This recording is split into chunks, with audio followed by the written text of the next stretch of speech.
What is happening? What's popping, guys? It's your boy EAK Fragility FX. I'm gonna analyze US30 now for the upcoming weeks and see what you can anticipate based on the technical analysis and confluence trading. Stay tuned and let's get some peeps. What's popping? So I'm gonna start on my daily time frame. I'm gonna get my zones, just trying to get my resistance zone, my all-time highs based on the technicalities because we see the market is on the all-time high now. So we wanna see exactly what we can target in the upcoming weeks, because you always have to analyze ahead of time. It's Friday today, and I'm still gonna catch 330. So yeah, let me show you what I'm anticipating on US30.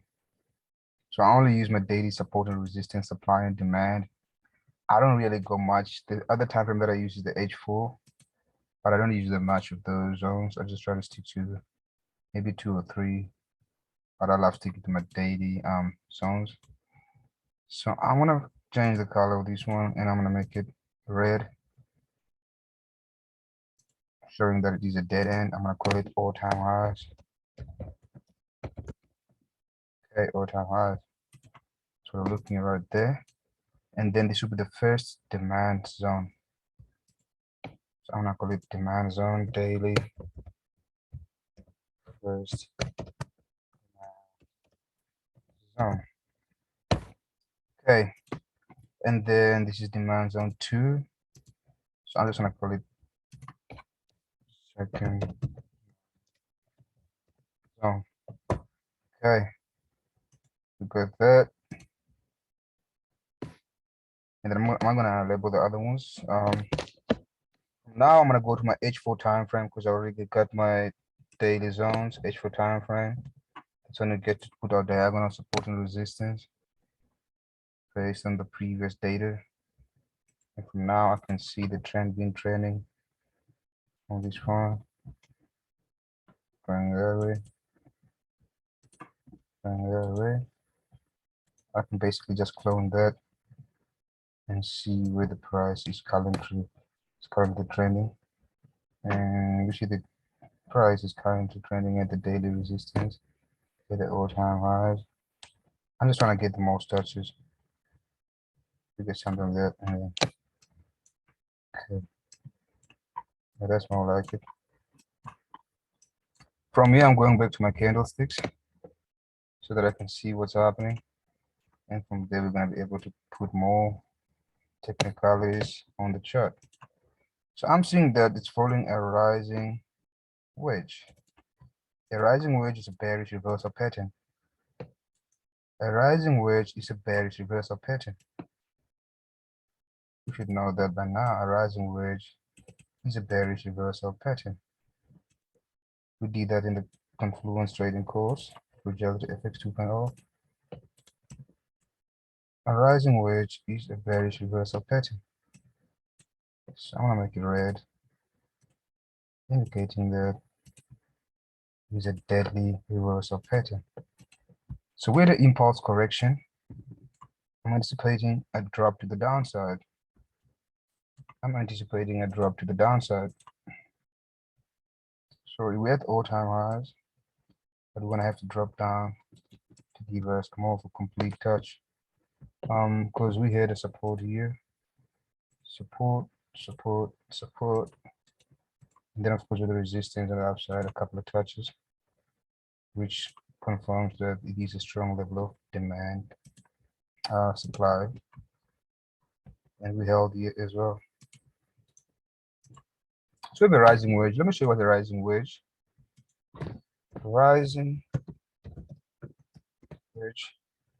pattern. Let me show you what the rising wedge pattern. That's a rising wedge pattern right there. It is a bearish reversal pattern. Rising wedge is a bearish reversal pattern. You get a continuation pattern, you get a reversal pattern, but it counts as both. In this case, let me show you the rising wedge pattern. An uptrend right here. There we go. Rise wedge pattern on an uptrend. It is a bearish reversal. The market is going to reverse. It broke to the downside and retest. We had an impulse and a correction right here. I'm going to show you now. We were trending in this wedge, right?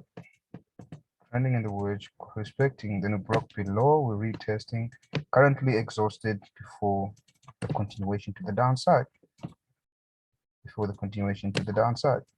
So I'm gonna pull out my Fibonacci retracement on H1 time frame on 30 minutes and just see if we have lower highs and lower lows. And the trend is not creating a downtrend yet, but what I'm seeing is we also have a pattern inside a pattern. So if trends and trends, look at that. We also just broke out of a rising wedge, which is also being used as a correction. It corrected in a rising wedge again. The market corrected in a rising wedge again. So I'm gonna make this one a black, maybe blue, maybe two, make it thicker just to show you guys what's happening here. You need to spot the patterns. You're always gonna need to spot the patterns. So as you can see down here, we had a rising wedge that broke out and corrected into a small rising wedge. And what the market is currently doing is a fake out. So we're having a fake out right here, consolidation area. This is a fake out consolidation area. And usually when the market do break a level, it does correct before falling. It does correct before falling. So the highest point the price has been is that. So it's currently consolidating in this box. And I'm also anticipating the market then just to drop from this box. We're anticipating the breakout to the downside. Because remember, the market is fighting at the resistance. It is fighting at the resistance, the all-time highs. And if I can put a zone up here, you can clearly see that the market is still trending below that highest point of all time. So there is a possibility that the market is going to reverse, and that is the 67% rule, and that is 33% bullish. But because every time the market reaches all-time high, it gotta respect the high. You gotta respect the high. Let me move out to H2 time frame. Yep, we are gonna drop. So from next week, I'm anticipating the market then just to be dropping and respecting each and every level. So we should be then be breaking here. We broke out of that level, retest, come down straight, retest, down straight, retest. Probably just melt down to the downside then from here, and then go up. But I'm anticipating that fourth touch on our level of demand on our rising channel H4 time frame. I actually draw this from the H4 time frame. I drew from the H4 time frame. There we go. So from next week, I'm anticipating US30 to sell. We reach the all-time high. We're showing signs of exhaustion, and we're gonna sell. And let me show you something else again. If we pull a H2 time frame, then we pull a Fibonacci, we actually did reach a negative 47 extension. Because if I show you from here to there, we did reach our negative 27 extension. We had an impulsive move to the upside, 23.6 held as a level of support, and then it also shot up to the negative 27 extension. So a lot of traders did pull out, fell down, back to the negative 27 extension, showing signs of exhaustion. We should be then be dropping down, probably to the 61.8, and then continue to the upside. The 61.8 is down somewhere here, and it does align somehow does align with our level of, yeah, it's probably just gonna come and leave a wick on the bottom, and then go back to the upside because US30 is very volatile. So I'll be looking for a move like something like this. I'm looking for something like this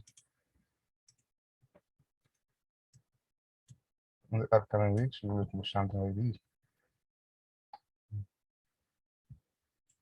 Maybe something like that. In the upcoming week, we'll be looking for something like that because it's always gonna have a breakout and a fake out. So this would be probably considered a fake out. A lot of people start buying, and then the market continue to melt. And then it does align somehow align with the level of demand before we shoot for the all-time highs. So that's my sentiment for me on the US30. And yeah, it's a boy signing out.